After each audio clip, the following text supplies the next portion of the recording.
When it comes to fantasy games, I've got one question. Is it like Skyrim or Fable? And Kingdom Come Deliverance definitely sits in between these two titles.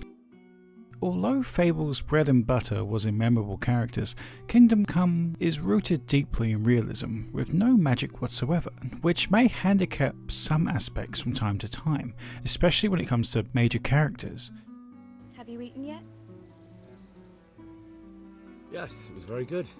Did you bake it yourself? I did. I'm glad you enjoyed The soundtrack, much like the gameplay, is pretty good in making you feel immersed in your environment and sits at the back of your mind as you take in the surrounding areas, but nothing stands out like in Fable, or Skyrim's main theme. So Kingdom Come Deliverance is quite a bit like Fable. Quite a lot like Fable, actually. The start of this game, which I hilariously spent 2 hours walking around, plays out just like the beginning of Fable and leaves you very invested in the next couple of hours of play that follow afterwards. See, the game starts out pretty simple. You need to get some money from a guy nearby who agreed to pay you, which you are then to move on and afford a few more crucial items, whilst putting together a sword for the local mayor type. Father, why did you leave Prague? Who ever heard of a master swordsmith making horseshoes in a village? I had my reasons, Hal. And here I have your mother and you. Why would I want any other life? Do you remember Emperor Charles? I do. Life was good under his reign. Better than now. He built half of Prague, and a score of castles, had a bridge made over the Moldau, and founded a university, and all without a war. He knew how to rule. Better than Wenceslas. Better by far. During this task you get to know the townsfolk, meet memorable characters such as your friends drinking nearby, and all whilst you learn your way around the game itself. You get to learn how the time system works and how things in your character's mind may be more important than other things that are actually going on around you. The main example being some ale that you pick up from a local bar for your dad. And apart from my beauty, what else might your worship desire? I need ale, but Father told me to go and see Kunesh first. I see. So shouldn't you be doing that then? But I needed to gather strength by looking at your beautiful face. Henry, you buffoon! See, I picked this item up, dicked around for a while, paid attention to the main character's girlfriend before going to turn it in. He hated me. He was furious. The ale that I collected for him was warm and disgusting. So I had to go and do it again. Thankfully my girlfriend worked at the bar and was happy to deliver. Bianca, her name was, and she was happy to see me. Enough. You sound just like Father. I'll be going now. See you this evening. Hal, I've got something special for you. Is that so? Now what would that be? Your favorite Savior Schnapps. Really? You're an angel. I hope you'll thank me properly later. You bet I will. After asking around a second time, I ran into a swordsman who apparently had been teaching me sword work in secret. This is where this game becomes different from most others and actually takes a ton of cues from For Honor's combat department. You're tasked with holding the right stick on your controller in a direction, then pressing the right trigger in order to strike your opponent. Though this never works out quite as simple as it seems. Once they block, you're tasked to retort. Do you go full defense and try to block their attack, or attempt to repel their attack with a parry of your own? This was one of the things that had me worried in the early game, but actually became an incredible thing to mess around with. Once you battle and defeat your enemy, you're given the chance to kill them once and for all, or let them flee. I, for one, took the chance to defeat them at every turn.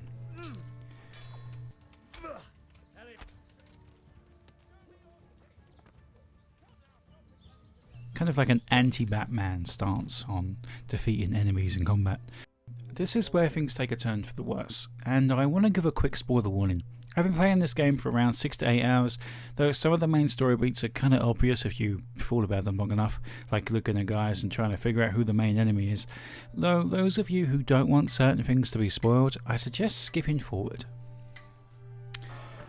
Right then, spoiler warning out the way. Much like Fable, everything is just too perfect and simply cannot last. And it doesn't. Before you know it, the town is on fire, and the locals are calling for you to get inside the castle. Only you refuse to listen. Henry, our lead character, runs into the town as quickly as he can, but it's simply too late. The town is on fire and overrun by Mongolians, as Henry arrives just in time to see his poor mother and father defeated before his very eyes, an event that will shape Henry's future for the rest of the game. You flee your poor town and find yourself at a nearby village, tasked with warning them of the horror that befell your own village. After a short moment of rest, your character Henry makes a decision to revisit the hometown in order to lay to rest and bury his poor mother and father. The town is gone, and a pile of black rubble and bodies lay in its place. Bandits are everywhere, looters are everywhere else, and it's your task to find a shovel to put your poor parents to rest once and for all. Before you can do so, you find a man who has actually taken his time to loot the poor bodies that were around you. You obviously take offence to this and challenge this scum to a fight, to which he flees immediately. Next thing you know, he's back with some friends, and that doesn't go down well either.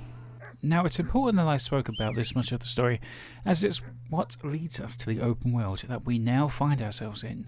Our parents have been laid to rest, and we have a clear mission: to find the people who assaulted us in town and get back what they stole from us. A sword. The last sword our poor father ever made.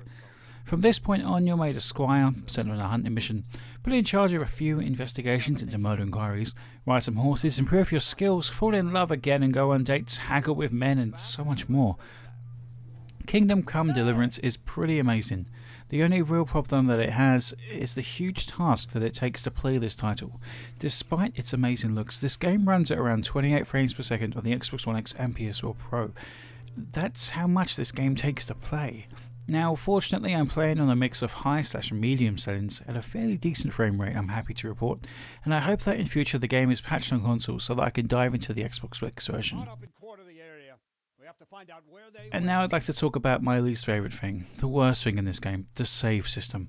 For some reason, you can't save when you feel like it. You can't save when you need to just head out for a few bites to eat, or have a shower, or go to work. You can't save whenever you want without paying out for a special potion that becomes fairly inexpensive as time goes on. But still, this title forces you to rely on an autosave at all times. An autosave that takes place when you sleep in a bed or when you start/complete a mission. What this means is that if you're sneaking into a bandit camp or would like to perform a quick save, that's not possible. You fuck up, you die, it's over. You have to go back to the beginning, or where your last autosave was. Take for example at the time of writing my frustration, as I spent a large amount of time training my sword skill, learning combos and mastering the art of back and forth. Then it's time for me to attempt a mission only to be killed and sent all the way back to my last autosave, which hilariously was a good 2 hours ago. What does this mean? It means that in the 2 hours or so of play, I didn't start any new missions, I didn't finish any major missions, only some side missions, and I didn't sleep. I didn't need to. I was just talking to people around town, selling items, making friends. I didn't honestly think it would overall impact my game by not having a save game in place, but it did, and now I found my reason to stop playing for tonight. These are my first impressions on this title, and they are incredibly positive. Though this game is incredibly clunky and maybe too realistic to the point of absurdity, it's still a game you should definitely check out. Stay tuned to my channel, make sure to subscribe, may have some more Kingdom Come Deliverance footage and gameplay, and maybe some more reviews coming up real soon. Thanks.